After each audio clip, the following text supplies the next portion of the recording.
બનાસકાંઠા જિલ્લાના પાલનપુરમાં આવેલા સોળગામ લેઉવા પાટીદાર પ્રગતિ મંડળ સંચાલિત શૈક્ષણિક સંકુલ સંલગ્ન સ્વસ્તિક મહિલા આર્ટ્સ એન્ડ કોમર્સ કોલેજમાં ભારતીય પરંપરા જળવાઈ રહે તે હેતુથી આધ્યાત્મિક દિવસની ઉજવણી કરવામાં આવી હતી, જેમાં દીકરીઓની સાથે તેમના દાદીમાં પણ કોલેજમાં પહોંચ્યા હતા।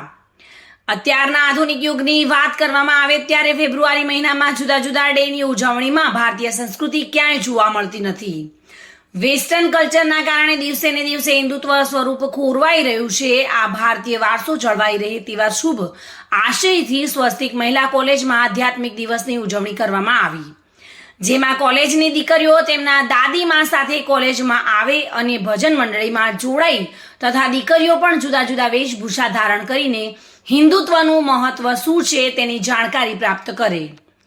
ભજન કીર્તન દ્વારા તેઓ વેસ્ટર્ન કલ્ચર્સમાંથી આધ્યાત્મિક કલ્ચર્સમાં જોડાય તેવા પ્રયાસો કરવામાં આવ્યા હતા।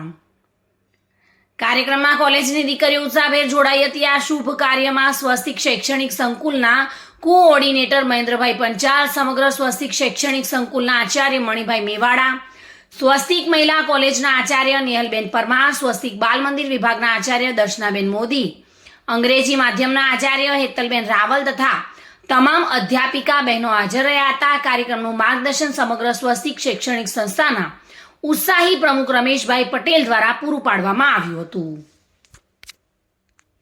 Reena Parmar, today news, Gujarati.